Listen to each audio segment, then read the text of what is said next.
Pernah nggak sih kalian belajar dari orang lain, tapi malah terjebak menjiplak hasil karyanya, atau bingung membedakan antara terinspirasi dan meniru? Tenang, di video ini kita akan bahas topik yang penting tapi sering diabaikan, yaitu, belajar tapi jangan meniru. Kita akan kupas tuntas cara belajar yang sehat tanpa jadi plagiat. Ayo kita mulai. Tapi sebelum kita lanjut, jangan lupa subscribe, nyalakan lonceng notifikasi, dan bagi pendapatmu di kolom komentar nanti.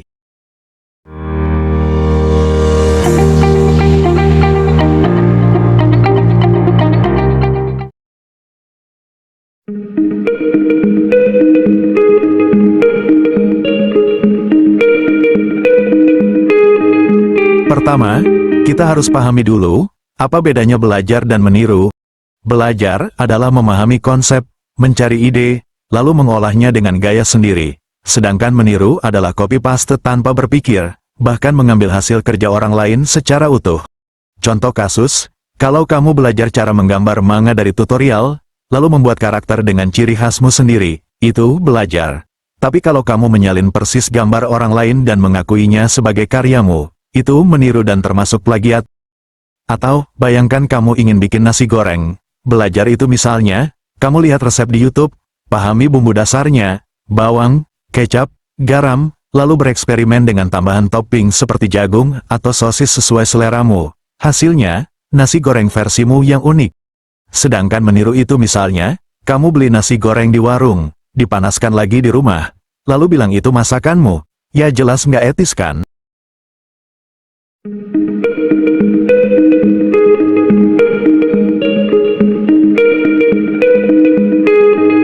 Meniru mungkin terlihat mudah, tapi risikonya besar. Bayangkan kamu adalah seorang koki pemula yang ingin membuat kue. Kamu melihat resep dari seorang koki terkenal, lalu meniru semua langkahnya tanpa paham mengapa tepung harus diayak, mengapa telur harus dikocok, atau mengapa oven perlu dipanaskan dulu. Kamu hanya menjiplak persis seperti yang dilakukan sang koki. Apa yang bisa terjadi? Pertama, kamu tidak paham mengapa. Jika suatu hari bahan yang tersisa berbeda misalnya, kamu tidak punya telur ayam, hanya telur bebek, kamu bingung. Karena kamu hanya meniru, kamu tidak tahu cara beradaptasi. Hasilnya, kue bisa gagal. Kedua, kamu kehilangan jati diri. Misalnya, kamu meniru gaya berpakaian temanmu yang suka warna hitam, padahal kamu sebenarnya senang warna cerah. Lama-lama, kamu seperti baju yang dipakai orang lain, nyaman untuk mereka, tapi gatal untukmu. Ketiga, kesalahan menular. Jika yang kamu tiru ternyata salah, kamu ikut salah. Contoh, ada orang lari panik karena ada suara ledakan, padahal itu hanya petasan. Kamu ikut lari tanpa cek kebenaran. Bisa saja kamu terjebak dalam kepanikan yang tidak perlu. Meniru tanpa berpikir itu, seperti burung beo yang hanya mengulang kata-kata manusia. Burung itu tak paham arti kata-kata yang diucapkannya. Jika kamu bertanya, apa kabar, si beo tetap jawab apa kabar juga. Ia tak bisa berkembang, karena hanya jadi pengingat ulang, bukan makhluk yang mandiri. Bahayanya. 1. Hilangnya kreativitas. Otakmu jadi malas mencari solusi sendiri. 2. Rentan salah arah. Seperti ikut GPS buta, bisa tersesat ke jurang. 3. Tidak unik.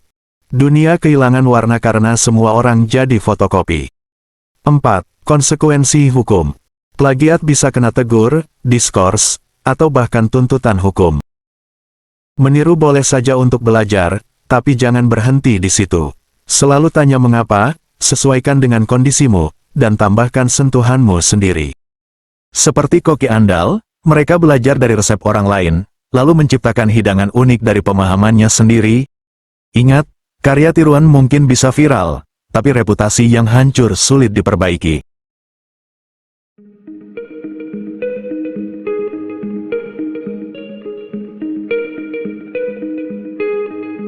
Gimana caranya belajar tanpa terjebak meniru?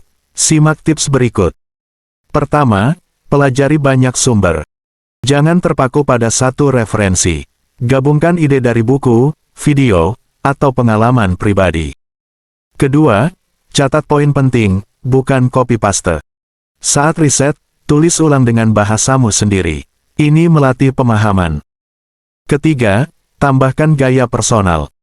Misalnya, kalau kamu belajar fotografi dari mentor, coba eksplorasi sudut atau filter yang unik. Keempat, pakai tools anti-plagiat. Banyak website dan aplikasi untuk mengecek plagiarisme di internet, gunakan untuk memastikan karya kamu orisinal. Kelima, tanya feedback. Minta pendapat orang lain untuk menilai apakah karyamu sudah cukup berbeda.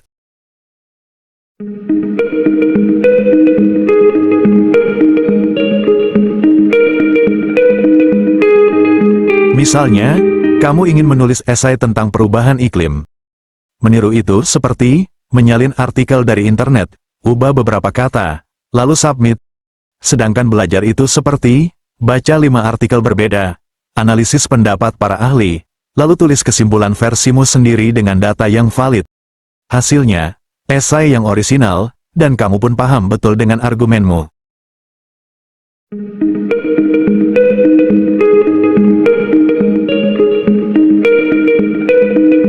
Jadi, teman-teman, belajar itu proses yang menyenangkan, asalkan kita melakukannya dengan benar.